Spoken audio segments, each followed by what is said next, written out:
대화가정교회 고혜정 가족입니다. 저는 작년 5월부터 약 5개월간 대화가교 유지연 목자와 함께 일주일에 한 번씩 1대1로 만나면서 함께 풍성한 삶의 기초 훈련을 마쳤습니다. 이 훈련을 시작했을 때의 처음 마음과 또 훈련 중에 느꼈던 마음과 그리고 지금 훈련이 다 끝났지만 이제 어떤 다짐들을 가지고 2019년 한 해를 살아갈지 여러분과 함께 나눠보려고 합니다. 저는 어릴 때부터 교회를 다녔었지만 사춘기를 지나면서 교회를 나가지 않았고 청년이 되어서야 다시 예수님을 구주로 영접했습니다. 다시 만난 예수님이 너무 좋아서 정말 열심으로 교회를 섬겼습니다.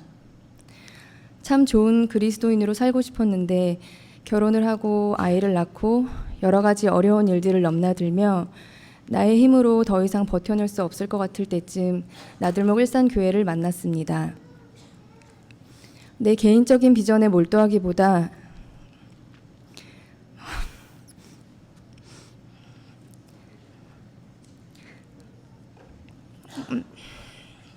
소외된 이웃과 사회적 약자들의 관심을 가지며 적극적으로 행동하는 제가 가졌던 기존의 생각들과 다른 관점들이 처음에는 많이 혼란스러웠고 이때까지 내가 했던 신앙생활이 뭐였을까라는 회의도 들며 참 많은 생각들로 고민이 많았습니다. 공동체 사람들과의 깊은 나눔과 말씀을 듣는 가운데 조금씩 내 중심의 시장에서 벗어나면서 하나님 나라의 복음에 대해 더 선명하게 알고 싶은 마음이 생겼습니다. 그래서 풍삼기를 시작하기 전부터 참 많이 설레고 기대하는 마음이 있었던 것 같습니다. 풍삼기를 통해 산발적으로 머릿속에 흩어져 있던 하나님을 아는 지식들이 질서정연하게 자리를 잡아가는 좋은 시간이기도 했지만 저에게 있어 가장 중요한 풍삼기의 키워드는 용납입니다. 풍삼기를 하면서 매일 아침마다 선포했던 3가지 말씀이 기억납니다. 하나님이 그리스도 안에서 나를 받아들이셨다. 나는 그리스도 안에서 특별한 존재다. 나는 그리스도 안에서 새로운 가족 공동체에 속했다. 너무나 익숙하게 많이 들어왔던 말씀이고 당연하다고 여겨왔던 이 고백들이 제 마음에 뿌리 깊이 새겨지는 시간이었습니다. 풍삼기를 통해 저의 지난 날들을 하나하나 돌아보며 얼마나 제가 제 자신을 있는 그대로 사랑하지 못했는지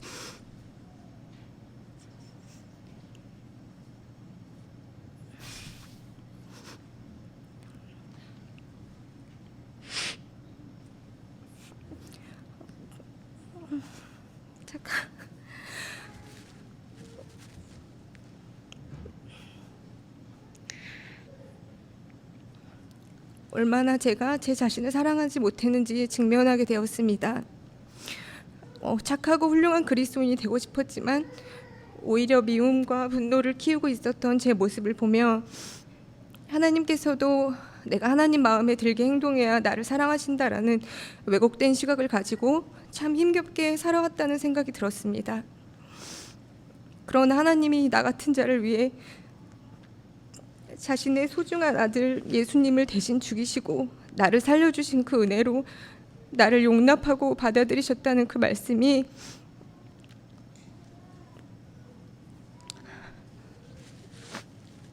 매일 아침의 고백으로 진짜로 제 마음에 믿어지게 되었습니다.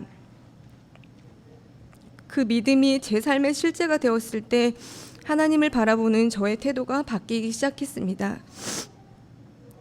의무감으로 열심을 내고 지치는 대신 하루하루 실수하고 넘어질지라도 좌절하고 낭망하고 다른 누군가를 비난하는 태도가 아닌 나를 용납해 주시는 주님의 은혜로 그 자리에서 바로 돌이켜 새로운 하루를 살아갈 수 있었습니다. 하나님께서 나에게 하시고 계신 또 하시겠다고 약속하신 그 일을 믿는 믿음이 기초가 되지 않는다면 이웃을 사랑하는 일도 세상을 잘 경영하는 일도 결코 기쁨으로 감사함으로 행할 수 없음을 깨달았고 풍성한 삶의 기초는 그 믿음 위에 쌓아져야 한다는 것을 선명히 알게 되었습니다. 그동안 신앙의 열심은 컸지만 잘 나가다가 넘어지고 잘 가다가 또 넘어지는 일을 반복하며 낙심했던 것이 나의 행위의 결과에 따라 나를 사랑하심이 결정된다고 나도 모르는 사이 믿고 있었기 때문임을 알게 되고, 제가 제 자신을 먼저 사랑하는 일이 회복되고 나니 그토록 부담스럽게만 느껴졌던 하나님을 사랑하는 일, 이웃을 사랑하는 일, 세상의 정의에 관심을 기울이는 일들이 비록 내가 완벽히 잘하지는 못할지라도 내가 할 수 있는 한 최선을 다해보자는 마음으로 변하게 되었습니다. 풍삼기 훈련을 끝낸 지 3개월 정도가 지난 오늘입니다. 훈련을 끝내면서 다짐했던 말씀 묵상 주 3회 이상 올리기, 규칙적인 기도 생활, 사회에 소외된 약자들과 우리 사회의 불이한 구조에 더 관심을 가지고 참여하기 등등 지켜진 약속도 있고 여전히 고군분투하고 있는 부분도 있습니다. 혼자라면 어렵고 힘들었을 일들을 공동체 가족들과 함께 할 수 있어서 감사했습니다. 특히 세상 돌아가는 일에 전혀 관심이 없던 제가 산항동 골프장 증설에 반대하며 환경 문제와 사회의 정의의 문제에 관심을 기울일 수 있게 된 것도 공동체가 아니었으면 어려운 일이었을 것입니다. 2019년 새해를 맞이하면서 다시 통독을 시작했고 규칙적인 기도 생활을 하고 말씀 묵상을 주 3회 이상 하겠다고 또 다시 결심해 봅니다. 이 풍삼기 훈련도 그 유익이 얼마나 큰지 경험했기에 매년 한 번씩 꼭 다시 하고 싶습니다. 해야 할 일을 해치우기 위해 열심을 내는 것과 정말로 그 일을 간절히 사모하고 사랑하고 너무나 기쁘고 설레기 때문에 열심히 저절로 나는 것과의 그 차이는 엄청나다는 것을 2018년 한 해 동안 경험했습니다. 아이 셋을 주말 부부로 주중에 홀로 키우면서 그 귀한 시간을 내서 함께 저의 슬픔과 아픔과 기쁨과 감사의 순간들을 응원해주고 격려해준 우리 유지연 목자에게 감사의 말씀을 전하고 싶고 그리고 힘들었던 시간들을 함께 견뎌내고 공동체 속에 말씀 속에 기도 속에 제가 깊이 들어갈 수 있도록 저를 지지해주고 밖에서 열심히 일하며 수고하고 있는 우리 남편에게도 감사의 마음을 전하고 싶습니다. 비록 또 다시 지치는 순간이 있을 수 있고 힘든 순간들이 올 때도 있겠지만 저에게 돌아갈 말씀이 있다는 것, 하루하루 매 순간순간 하나님을 선택할 수 있는 기회가 주어진다는 것에 감사하고 서로 함께 응원하며 하나님 앞에 풍성한 삶을 누리는 자로 살아가기를 다시 한번 다짐해 봅니다. 감사합니다. 앞에서 너무 잘해주셔서 부담이 되는데 네, 소소하게 그냥 제가 그 풍산기를 하면서 느꼈던 생각들에 대해 같이 나누겠습니다.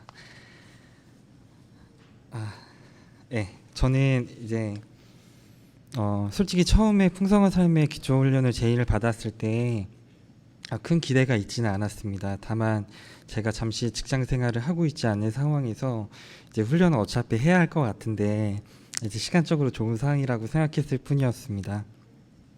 하지만 이제 저에게는 사실 신앙적 고민이 오래전부터 하나 있었는데 그거는 이제 언제부턴가 이제 세상 속에 살아가면서 자라갔던 신앙에 대한 회의적인 생각들이었습니다. 이제 때로 나아지기도 때로 나빠지기도 하였지만 계속해서 저를 붙들고 늘어지는 생각들이었고 이제 합리화가 아닌 솔직히 직면하고 싶다는 생각에 그것들을 이제 그렇게 합리화하면서 그대로 방치하면서 신앙생활을 내 마음대로 가는 대로 하기도 했었던 것 같습니다. 그리스도인의 풍성한 삶은 무엇인가? 그것을 이 땅의 삶에서 누린다는 것이 과연 가능한 것인가? 왜 살아가면서 오히려 신앙은 나에게 풍성한 삶을 준다고 느끼기보다 그것으로 인해 잘 살아내지 못한다는 죄책감과 부담감을 주는가? 신앙적으로 잘 살아간다는 것은 무엇인가? 단지 나이스하게 교회 생활을 잘하는 모습이 과연 그런 삶에 가까운 것인가? 교회한 메시지 혹은 이상과 직장에서의 선택의 괴리는 위선인가 타협인가?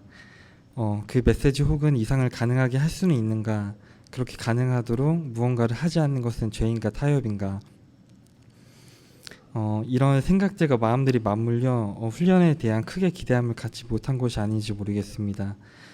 또한 언젠가 어딘가에서 했던 훈련의 경험들이 있으니 이미 배웠으니 이미 알고 있으니 문제는 잘 살아내지 못함이 있는 것이고 새로운 훈련이 과연 크게 의미가 될까라는 교만한 생각도 있었던 것 같습니다. 그렇게 크게 기대하지 않았던 훈련이 시작되고 한 주 한 주 모임을 갖기 시작했습니다. 강의와 말씀, 기도, 나눔, 회의적인 마음에 자연스럽게 마음이 내키는 대로 해왔던 것들을 다시 조금은 의식적으로, 규칙적으로 하기 위해 노력하기 시작했습니다. 마음이 조금씩 열리고 그동안 마음 깊은 곳에 있던 고민과 안고 있던 회의적 질문들을 모임 가운데 나누었습니다. 지배하고 귀찮을 만한 그 질문들을 매 모임마다 이어졌고 하지만 이제 판단하지 않고 불편하지 않고 자신의 생각하는 바를 솔직하게 나눠줬던 동영 목자님이 참 감사했습니다. 고민에 대한 명확한 답을 찾았다기보다는 제 마음의 묵은 고민들을 쏟아냄과 또한 목자님과의 대화 속에서 내 마음을 돌아보게 되는 것들이 저에게 큰 유익이 다가왔습니다. 하루는 모임이 끝나고 목자님에게 이런 말을 했었던 기억이 있습니다.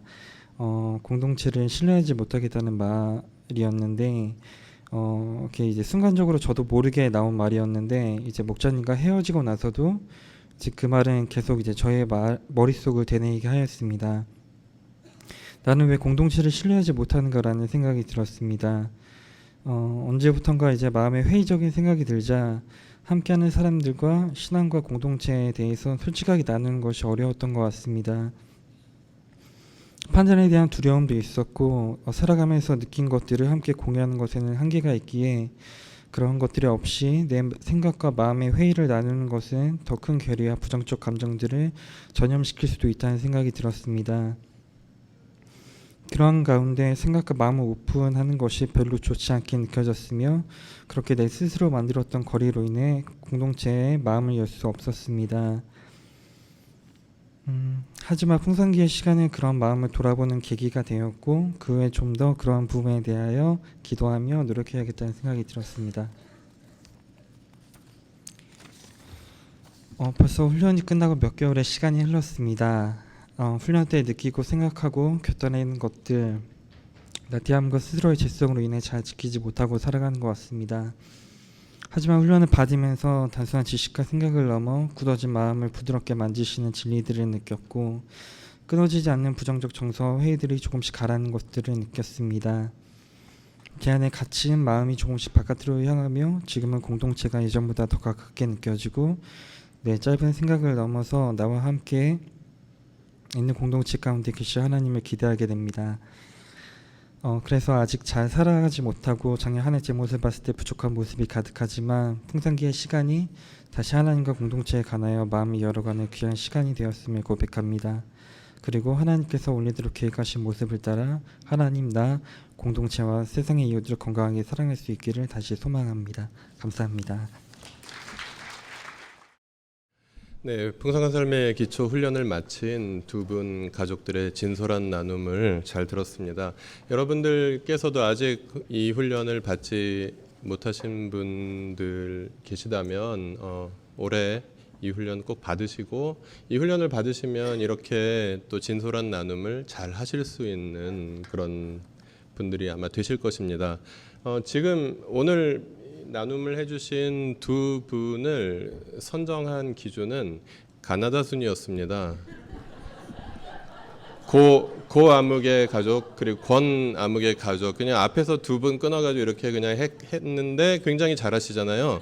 누구나 잘하십니다. 그래서 얼마든지 훌륭하게 진솔하게 나눔해 주실 수 있을 것이라 기대하고요. 그러나 다음번에는 뒤에서부터 끊을 수도 있으니까 너무 안심하진 마시고 함께 해주시면 감사하겠습니다. 오늘 말씀은 이번 1월 말씀 시리즈 소개를 해드리도록 하겠습니다. 오늘 제목이 한 걸음 더 성장해가는 하늘가족입니다. 제목이 굉장히 평범하지요. 제가 설교를 잘하지는 못해도 설교 제목을 쇼킹하게 조선일보 수준으로 뽑는 것을 좋아하는 편이긴 한데 이렇게 평범한 제목을 이렇게 사용한 것은 그 해마다 1월의 말씀 시리즈는 그 해의 비전을 해설하는 그런 말씀 시리즈이기 때문입니다. 그래서 오늘 한 걸음 더 성장해가는 하늘가족 그리고 다음 주에 새로운 공동체를 세우는 가정교회 그리고 그 다음 주에 성도와 팀이 사역의 주체가 되는 교회란 무엇인가를 함께 생각해보고, 그다음에 마지막 주에 함께 꿈꾸며 세워가는 하나님 나라 공동체라는 2019년 우리 교회가 함께 추구해 나아갈 비전을 이제 함께 나눔으로써 정리하는 이제 그런 그 말씀 시리즈 진행을 하도록 하겠습니다. 저는 지난 꼭 일주일 전에 이 자리에 섰었습니다. 그리고 다시 이 자리에 섰습니다. 그때와 지금의 저는 달라진 것이 무엇입니까? 지난 12월에 많은 분들이 오셔서 굉장히 우리 교회 많은 분들이 오셨습니다. 그래서 잘 생각해보고 오시라고 우리 교회가 어떤 교회인지 굉장히 선명하게 그 말씀을 이진아 목사와 제가 나누었었고요. 이제 가실 분들은 다 가신 듯하여 평소에 우리가 나누는 부드러운 복음을 좀 나누기 위해서 오늘 이렇게 또 예쁜 색깔의 넥타이까지 메고 이렇게 나왔습니다.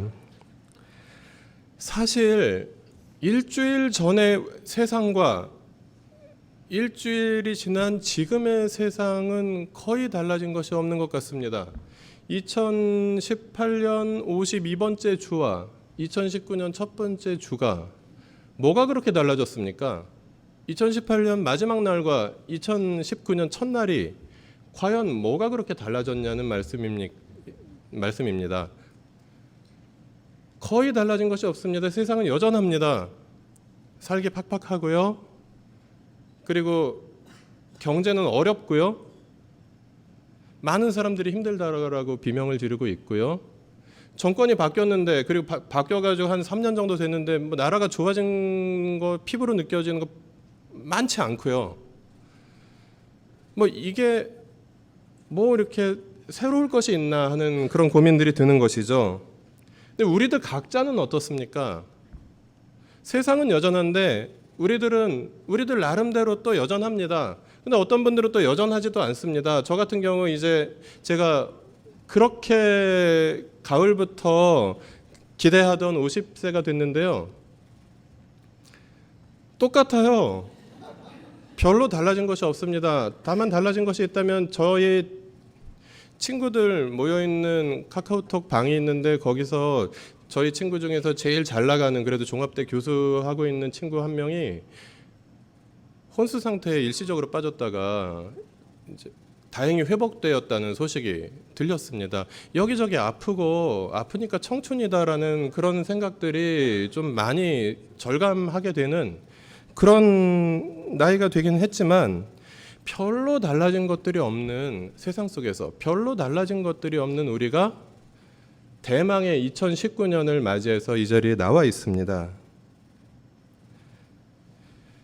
이 기나긴 평범한 날들, 그리고 많이 좋아질 것 같지 않아 보이는 세상 속에서 별로 좋아지고 있지 않는 것 같은 내 모습, 마치 오늘 이 말씀을 기록한 다윗의 마음과 같지 않나 하는 생각이 듭니다. 오늘 본문이 시편 57편은요, 다윗이 동굴에서 쓴 시다라는 부제가 붙어 있는 그런 말씀입니다. 시편 57편은 사울을 피해서 동굴로 도망하였을 때에 지은 다윗의 시입니다. 그러한 마음으로 생명의 위협을 느껴서, 그것도 계속되는 박해를 피해서 고달픈 삶을 살아가고 있는, 오늘도 내일도 여전히 똑같은 그런 위험한 상황, 그리고 동굴처럼 앞이 콱 막혀 있는 것 같은 그런 상황 속에서 하나님을 찾았던 다윗의 마음을 우리가 생각하면서 같이 시편 57편 말씀 한 목소리로 읽어보도록 하겠습니다. 참으로 하나님, 나를 불쌍히 여겨 주십시오. 불쌍히 여겨 주십시오. 내 영혼이 주님께로 피합니다. 이 재난이 지나기까지 내가 주님의 날개 그늘 아래로 피합니다. 가장 높으신 하나님께 내가 부르짖습니다. 나를 위하여 복수해 주시는 하나님께 내가 부르짖습니다. 하늘에서 주님의 사랑과 진실을 보내시어 나를 구원하여 주십시오. 나를 괴롭히는 자들을 꾸짖어 주십시오. 오 하나님, 주님의 사랑과 진실을 보내어 주십시오. 내가 사람을 잡아먹는 사자들 한가운데 누워있어 보니 그들의 이는 창끝과 같고 화살촉과도 같고 그들의 혀는 날카로운 칼과도 같았습니다. 하나님, 하늘 높이 높임을 받으시고 주님의 영광을 온 땅 위에 떨치십시오. 그들은 내 목숨을 노리고 내 발 앞에 그물을 쳐놓아 내 기가 꺾였습니다. 그들이 내 앞에 함정을 파놓았지만 오히려 그들이 그 함정에 빠져들고 말았습니다. 하나님, 나는 내 마음을 정했습니다. 나는 내 마음을 확실히 정했습니다. 내가 가락에 맞추어 노래를 부르겠습니다. 내 영혼아 깨어나라. 수금아 깨어나라. 내가 새벽을 깨우련다. 주님, 내가 만민 가운데서 주님께 감사를 드리며 문나라 가운데서 노래를 불러 주님을 찬양하렵니다. 주님의 한결같은 그 사랑 너무 높아서 하늘에 이르고 주님의 진실하심 구름에까지 닿습니다. 하나님, 주님은 하늘 높이 높임을 받으시고 주님의 영광 온 땅 위에 떨치십시오. 아멘. 이 시편은 많은 노래로 지어진 그런 곡이기도 합니다. 그런 시이기도 합니다. 예를 들면 어떤 노래가 생각나십니까? 내가 만민 중에 오 주께 경배하며. 네. 생각나는 건 말씀해 주셔도 됩니다. 불러보라고 하지 않겠습니다. 예. 그리고 내가 새벽을 깨우리라 이런 노래들이 한 2곡 정도 있는 것 같아요. 오주여 나의 마음이 주께로 정해졌으니. 예.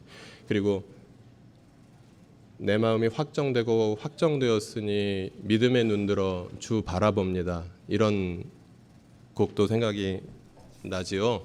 예. 그리고 우리가 함께 부르는 오늘 첫 번째 찬양 3페이지에 있었던 지존하신 하나님이라는 찬양도 이 시편으로 이렇게 만들어진 찬양이기도 합니다.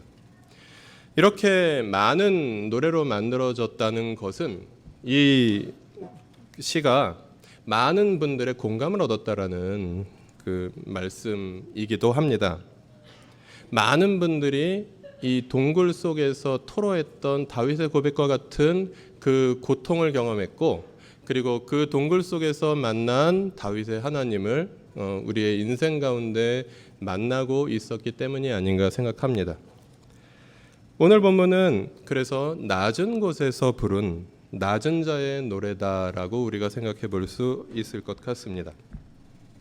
인생의 슬픔과 고통 속에서 오늘 우리들처럼 해가 바뀌었지만 새해가 되었지만 새해 첫 주 주일 예배를 드리고 있지만 여전히 세상은 깨어져 있고 여전히 세상에는 슬픔과 고통이 가득 차 있는 그런 그 세상의 아픔들을 경험하면서 이 자리에 앉아 있는 우리에게 함께 공감을 불러일으킬 수 있는 시가 아닐까 생각합니다. 바로 우리들과 같은 모습을 닮은 그런 다윗의 마음을 우리는 이 시를 읽다 보면 느낄 수 있습니다.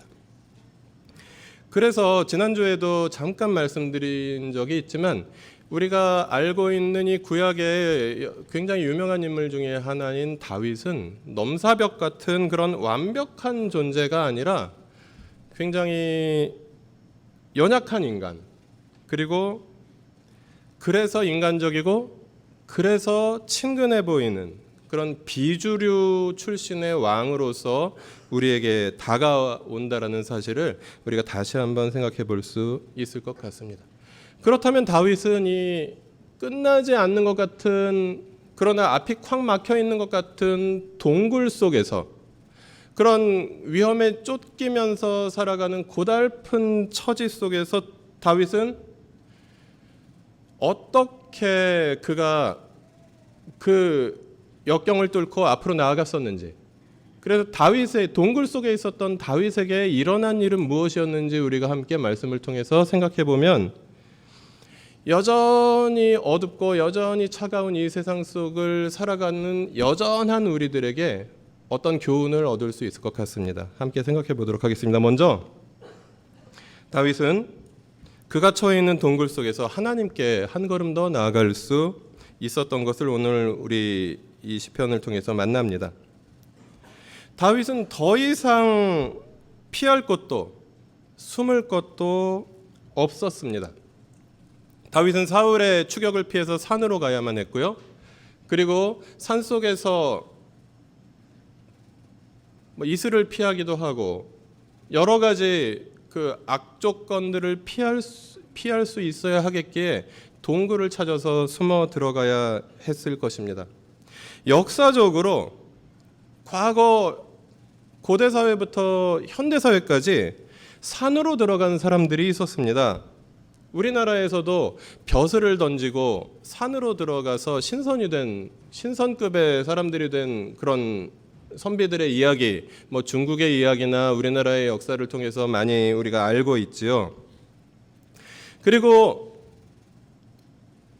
여러 가지 경제적인 압박 때문에 산속으로 들어가서 야반도주라고 하지요.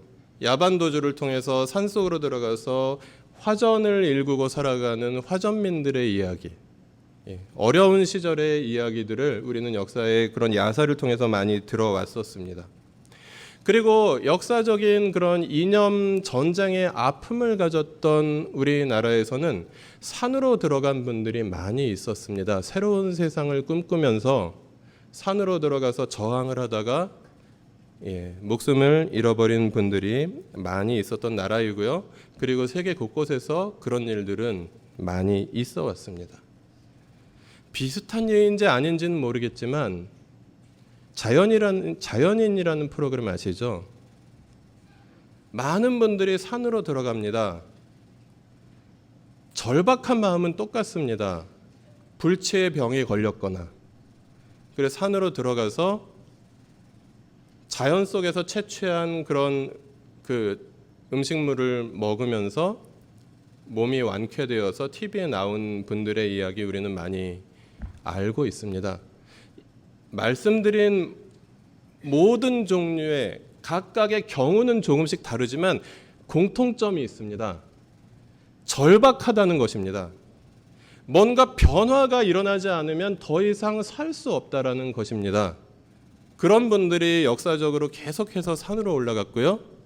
오늘 우리가 이 시편에서 만나는 다윗은 그냥 고즈넉하게 내가 마음을 정했으니까 하나님 내 영광을 받아주세요, 내 찬양을 받아주세요 이렇게 예쁜 찬양이 아니라 이 찬양은 그런 절박한 상황 속에서 세상이 바뀌지 않으면 자기가 죽을 수밖에 없는 그런 상황 속에서 간절히 하나님을 찾는 그런 간절한 노래라는 사실을 우리는 오늘 본문을 통해서 한번 같이 발견해 보았으면 좋겠습니다. 그래서 다윗은 자기가 있는 곳을 주님의 날개 그늘이라고 고백합니다.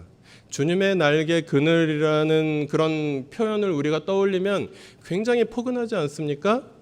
그러나 다윗이 지금 현재 나는 주님의 날개 그늘 안에 있습니다라고 고백하고 있는 그것은 바로 동굴 속이었다는 것입니다.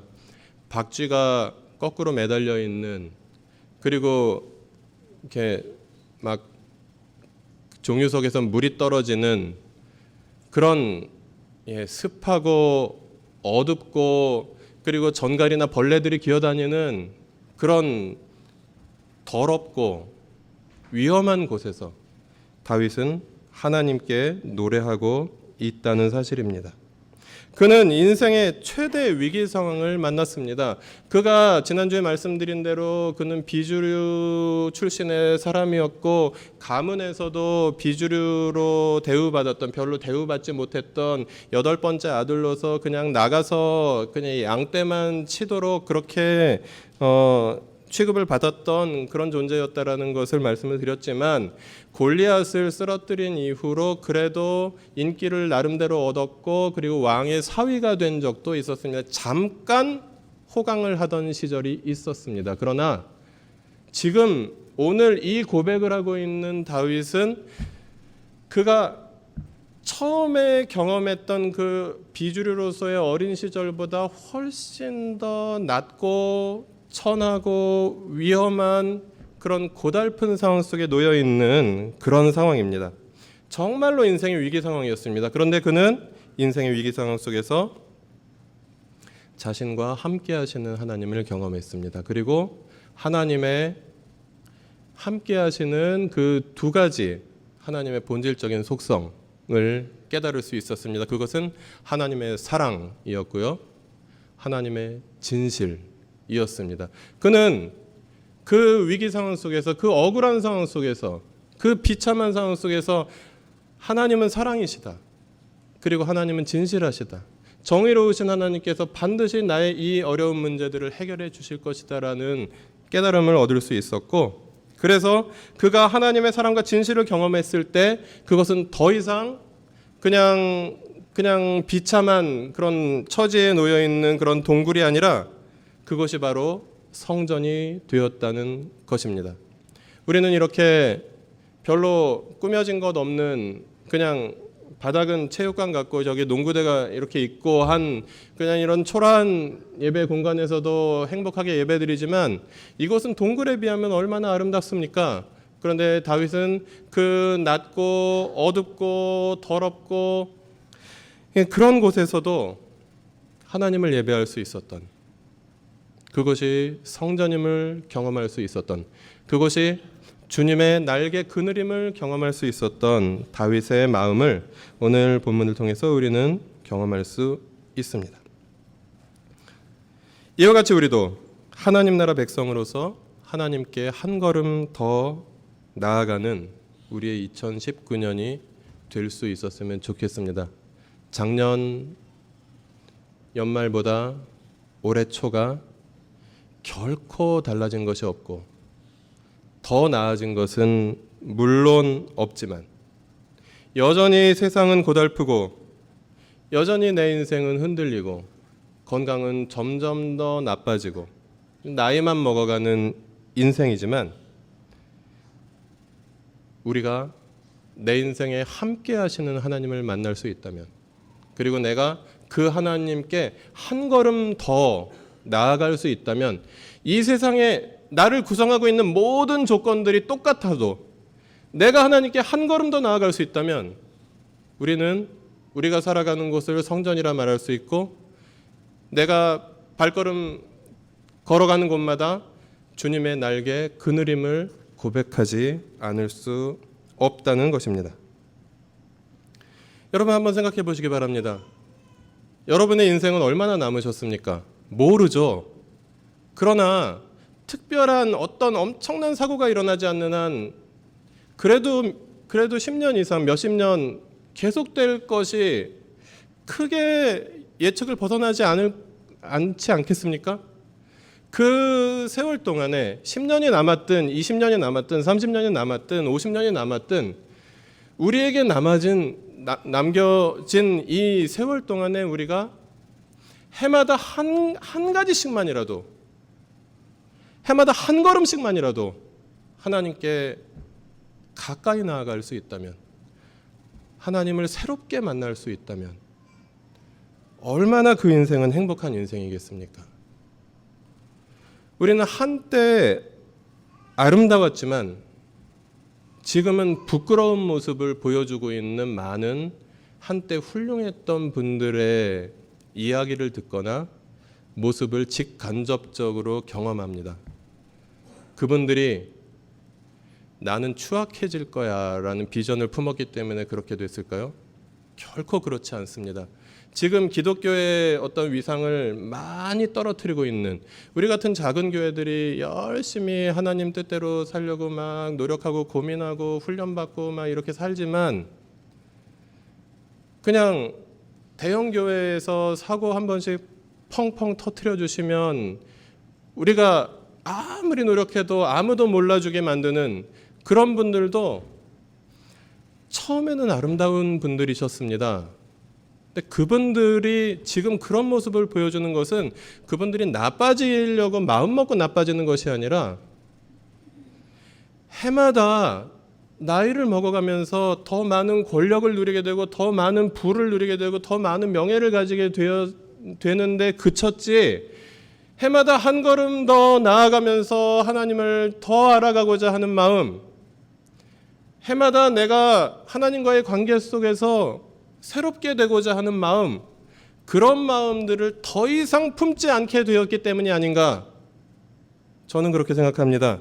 그렇다면 여기 있는 평범한 우리들도 해마다 계속해서 하나님께 한 걸음씩 더 나아가겠다라는 마음을 포기하게 될 때 덜 유명하다 뿐이지, 좀 더 가난하다 뿐이지, 그분들과 특별히 나을 게 없는 우리들의 노년을 맞이하지 않으려는 보장은 아무도 할 수 없다는 사실입니다.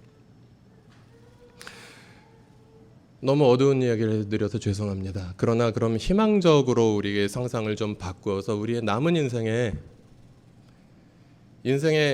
1년에 한 가지씩만 하나님을 더 알아가는, 하나님께 한 걸음씩 더 나아가는 건강한 습관을 1년에 한 가지씩만 더 만든다고 생각해 보십시오.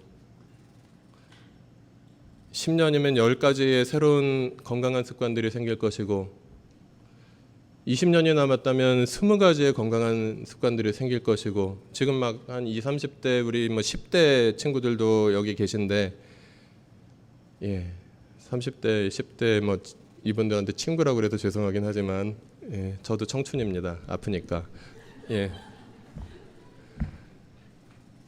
50년 이상 남아있는 인생을 그렇게 하나님께 한 걸음씩 나아가는 새로운 건강한 습관들을 가지게 된다고 생각하면 얼마나 그 인생이 멋질까.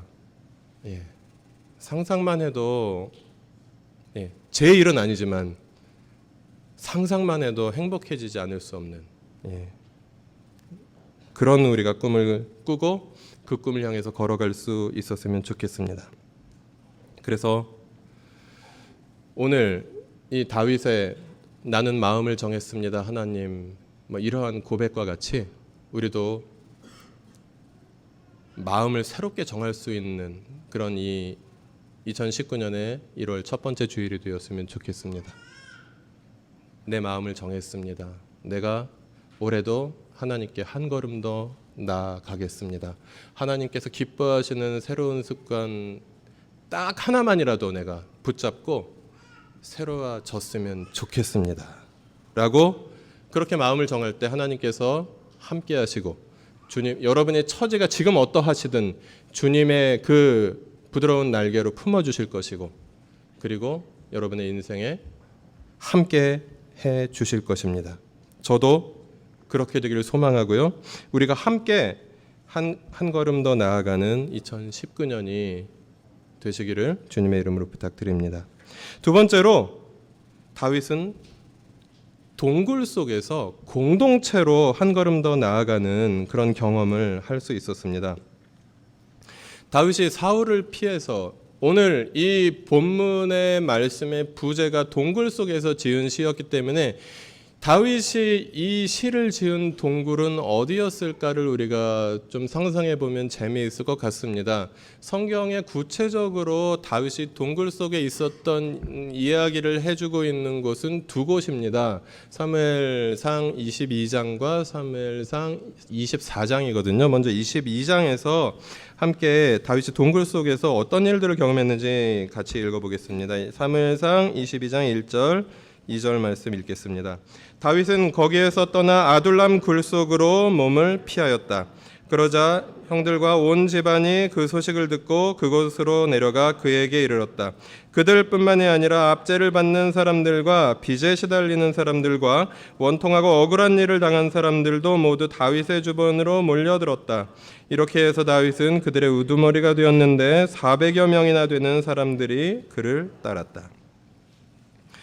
다윗이 낮은 곳으로 갔는데 우리가 다윗이 동굴에 숨었다 그러면 일단 비참한 느낌이 들고 외로운 느낌이 들고 어두운 느낌이 들고 그리고 고달픈 느낌이 듭니다. 그런데 다윗은 동굴 속에서 그저 외로움만 경험했던 것이 아니라고 성경은 말합니다. 다윗에게는 400명이라는 그를 닮은 비주류 사람들이 그에게 몰려오는 경험을 다윗이 자신의 인생의 가장 낮은 위치에 처했다고 생각했을 때 경험할 수 있었다는 사실입니다.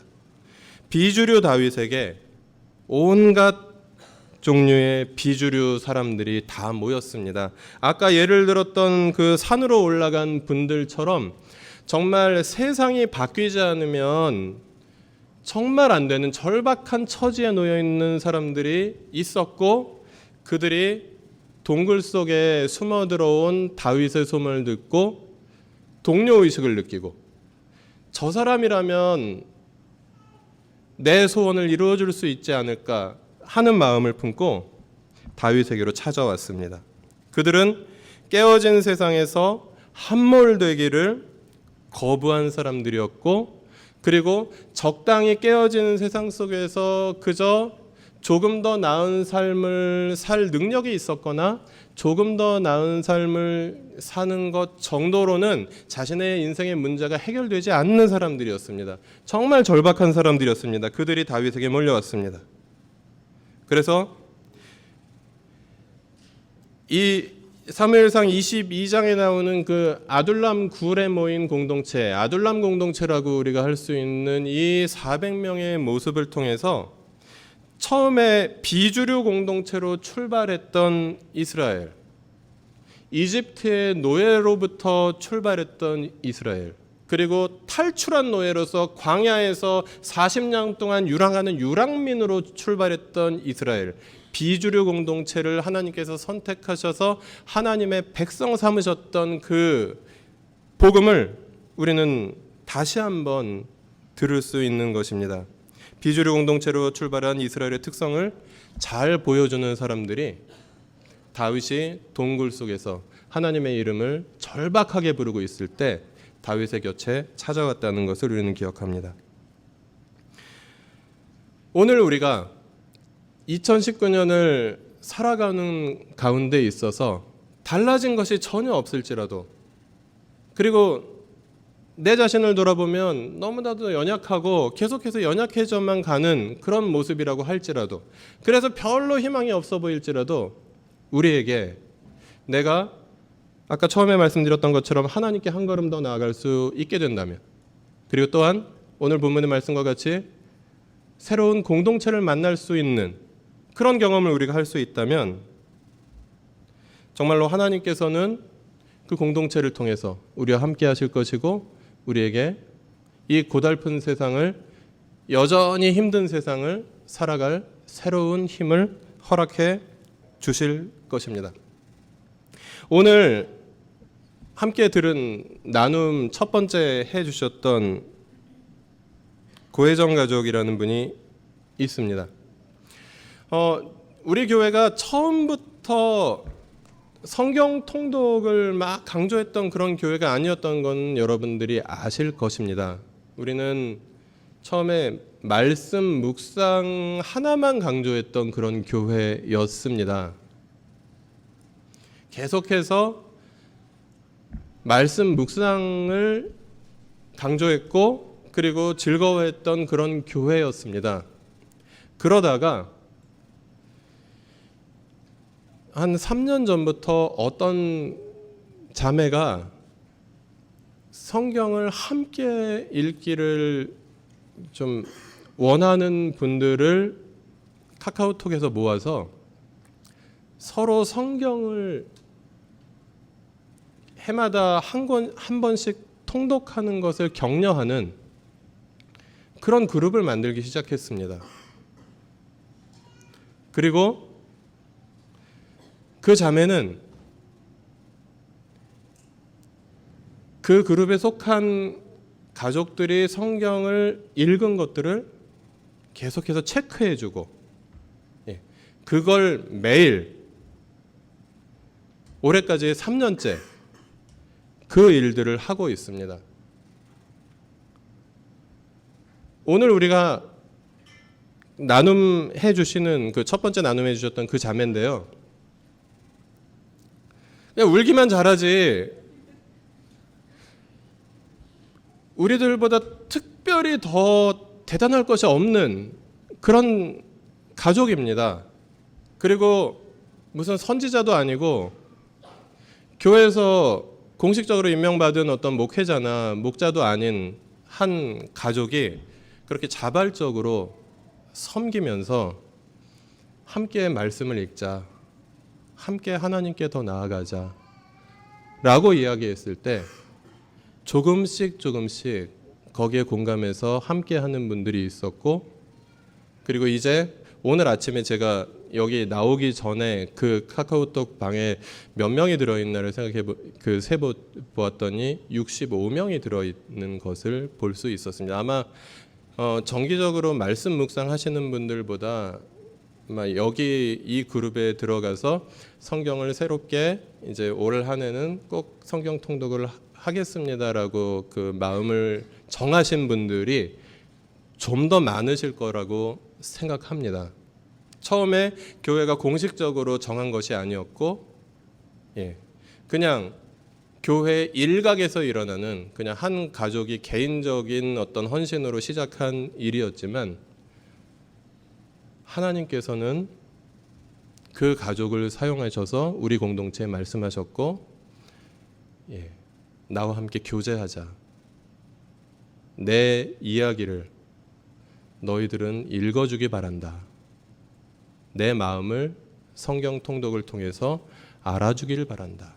라는 말씀을 해주셨고, 그리고 그 말씀에 순종하는 사람들이 생겨나기 시작했다는 것입니다. 하나님께서는 여러분 그 누구를 통해서도 말씀하시고요. 우리가 함께 서로가 하나님의 말씀을 들려줄 수 있는 사람들이며 또 함께 하나님께 더 가까이 갈 수 있도록 힘을 주는 사람들이며 격려해 주는 사람들이라는 사실을 우리가 성경 통독을 또 하면서도 함께 깨달을 수 있는 것 같습니다. 바라기는 65명의 성경 통독 진도를 한 사람이 관리해 주는 것은 너무나도 힘들지 않을까 생각합니다. 그것을 함께 하는 분들이 좀 생기고, 그래서 이것이 우리 교회에 아주 좋고 건강한 그런 하나님께 가까이 나아가는 습관이 될 수 있었으면 좋겠습니다. 우리가 저 뒤에 그 제 넥타이 색깔을 닮은 그 예쁜 현수막이 이렇게 펼쳐져 있습니다. 산왕동 골프장 증설에 반대하는 그런 메시지를 담은 현수막입니다. 골프장 증설에 반대하는 것, 이것이 우리와 별 상관없어 보이는 일일 수는 있습니다. 그러나 그 파괴되어서 사라져버릴지도 모르는 산 하나를 지키는 것은 우리가 지구온난화를 막자라고 말로만 이야기하는 것보다 훨씬 더 구체적인 환경을 지키는 실천이고 하나님께서 지으신 자연을 보호하는 일입니다. 우리가 그것을 관심이 전혀 없지는 않았지만 예배 시간까지 바꿔가면서 할 정도로 그렇게까지 열심히 하지는 않았었습니다. 그러나 우리 교회를 떠난 지 이미 오래인 어떤 가족을 통해서 하나님께서는 우리에게 말씀하셨습니다. 너희가 이 산을 지켜주라. 너희가 그 파괴될지도 모르는 이 산을 지켜주고, 그리고 그 산을 지키려고 수고하고 애쓰는 사람들 옆에 있어라 라고 하나님께서는 우리에게 말씀하셨고, 그래서 우리는 그 자매님을 통해서 우리에게 하시는 말씀을 하나님의 말씀이라고 여기고, 그리고 순종하고 있는 것입니다. 그래서 오늘 주보 맨 앞 페이지에 보시는 이 사진은 굉장히 역사적인 사진이 될 것입니다. 제가 얼굴이 하얗게 나왔는데 무슨 심령 사진 같이 나오긴 했지만, 올해 1월 1일 0시에 나들목 일산교회는 2019년에 첫 해 첫 시간을 산왕산을 지키는 사람들의 곁에서 예배하며 보냈다라는 우리 신앙의 알리바이를 낼 수 있는 그런 역사적인 사진이 될 것입니다. 하나님께서 2019년이 시작되던 그날 너희는 어디에 있었냐? 라고 언젠가 우리에게 물으실 때 우리 교회는 여기에 있었습니다. 그 현장에 계시지 않았던 분들이라고 하더라도 함께 아픔을 느끼고 함께 기도해 주셨던 분들이라면 하나님께 이야기해 드리시기 바랍니다. 하나님께서 기뻐하실 것이고 너의 마음을 안다. 그리고 수고했다. 착하고 충성된 종아라고 분명히 말씀하실 것입니다. 그리고 우리 신앙의 알리바이를 제시해주는 또 한 장의 사진을 저는 며칠 전에 아시아의 친구들 뉴스레터를 통해서 확인할 수 있었습니다.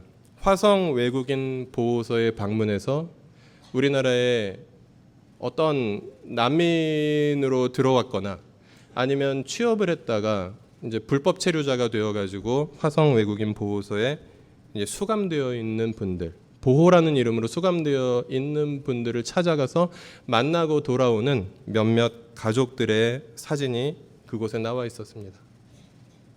하나님께서는 우리 중에서 평범한 한 가족을 통해서도 말씀하시고요. 우리 교회를 떠나간 전 가족을 통해서도 말씀하시고요. 그리고 우리의 이웃을 통해서도 말씀하십니다. 그리고 우리의 양심의 행적을 물으십니다. 너의 양심은 그때 어디에 있었니? 너의 신앙은 그때 어디에 있었니? 누구의 곁에 있었니? 물으십니다.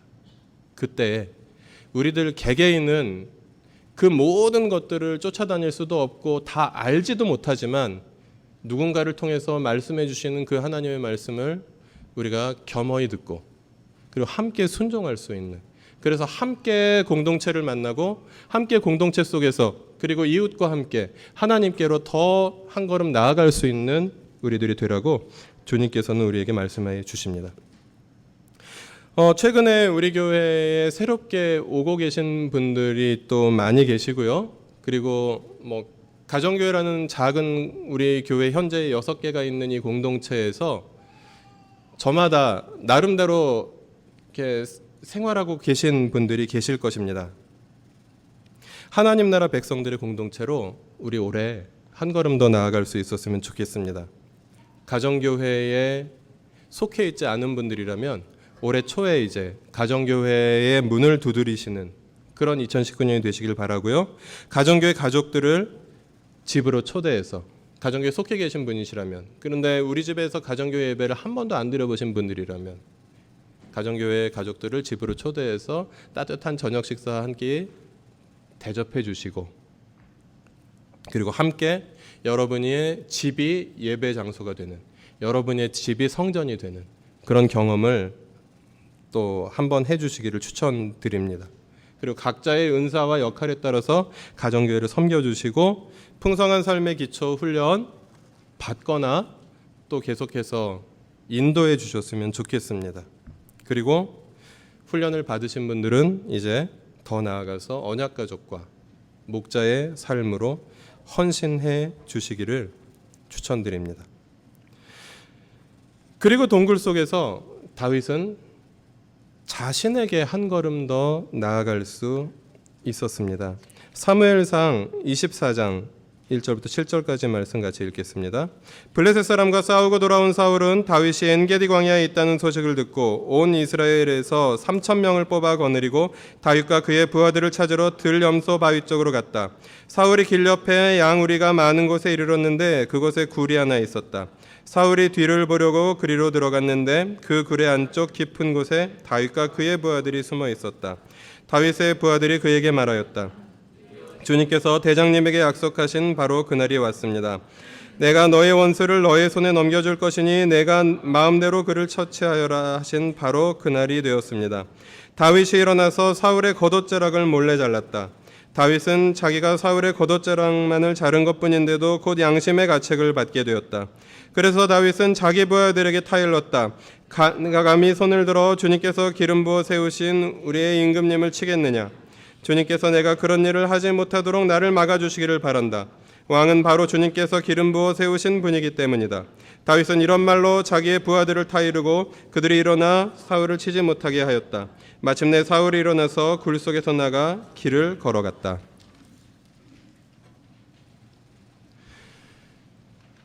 조금 더럽고 냄새나는 그런 장면이 여기 있습니다. 다윗과 부하들이 숨어 있는 굴에 사울이 화장실이 급해서 들어온 이야기.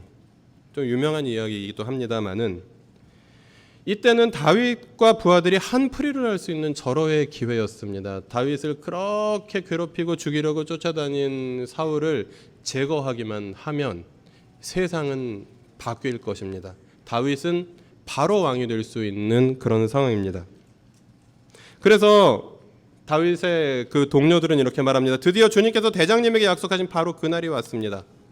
그런데 다윗은 사울의 머리를 잘라도 속이 시원치 않을 텐데 사울의 옷자락 한쪽만 잘랐던 것입니다. 그 상황은 동굴 속에서 다윗에게 이러한 질문을 던지는 상황이었던 것 같습니다. 복수를 할 것인가? 정의를 바로 세울 것인가? 라는 질문이었을 것입니다. 권력을 찬탈한 그런 혁명가가 될 것인가? 아니면 하나님이 세우신 새로운 왕이 될 것인가? 하는 질문이었을 것입니다. 다윗의 나라를 세울 것인가? 하나님의 나라를 세울 것인가? 하는 질문이었을 것입니다. 지금 사울을 죽이면 복수도 해결되고 지금 사울을 죽이면 다윗이 확실히 왕이 될 수 있습니다. 근데 지금 사울을 죽이지 않으면 사울은 나가서 계속해서 다윗을 박해할지도 모르고 그리고 실제로 계속해서 다윗을 박해했고 그리고 다윗은 언제 하나님이 약속해 주신 왕이 될 수 있을지도 모르는 그런 막연한 상황이었습니다. 그러나 다윗은 두 가지 다 할 수 있었던 상황 속에서 한 가지를 선택했습니다. 그리고 그것은 자기가 스스로 왕이 되는 것을 선택하지 않는 것이었습니다. 하나님께서 자신을 왕으로 세우실 때까지 계속해서 참고 기다리는 다윗의 모습을 우리는 만날 수 있습니다. 이 말씀을 통해서 우리가 여러 가지를 생각할 수 있지만 한 가지는 하나님 나라 백성으로서 그리스도의 온전하심에 한 걸음 더 나아가는 2019년이 되었으면 좋겠다라는 생각입니다. 우리는 저마다 함께 그리스도를 더 닮아가야 하는 사람들입니다. 그런데 우리에게는 여러 가지 지금까지 우리가 살아온 인생을 통해서 많은 경험들이 있고 그 경험들을 통해서 우리는 많은 상처들이 있고 그리고 우리는 많은 극복해야 될 그런 내면의 아픔들이 있습니다. 문제들이 있습니다.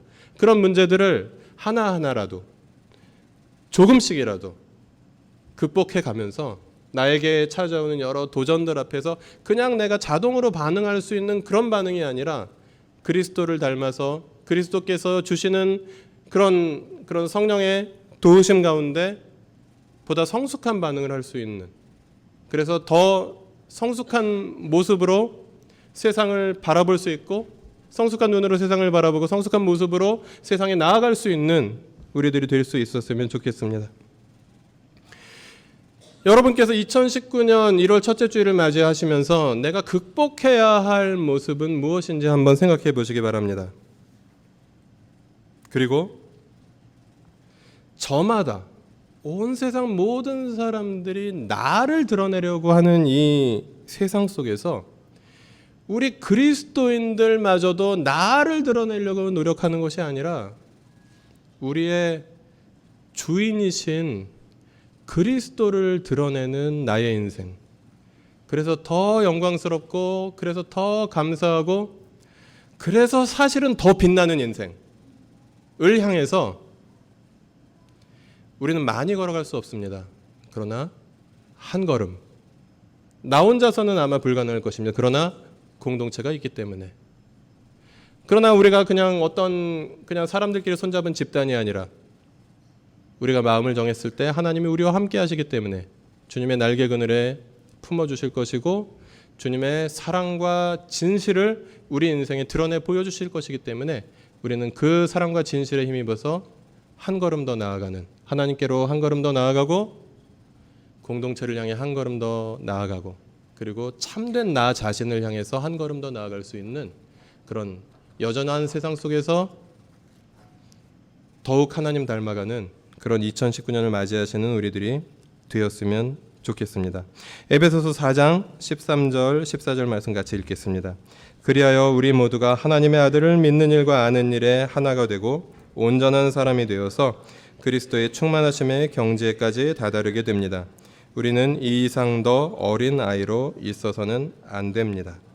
그리스도를 향해서 마음을 정한 우리의 성장은 멈추지 않아야 하며 그것을 포기하지 않을 때 우리의 성장은 결코 멈추지 않을 것입니다. 언젠가 우리에게서 그리스도의 모습이 드러날 그날까지 우리가 함께 주님의 백성으로서 하나님을 향해서 공동체를 향해서 그리고 참된 나 자신을 향해서 한 걸음 더 나아가는 그런 2019년 되시기를 주님의 이름으로 부탁드립니다.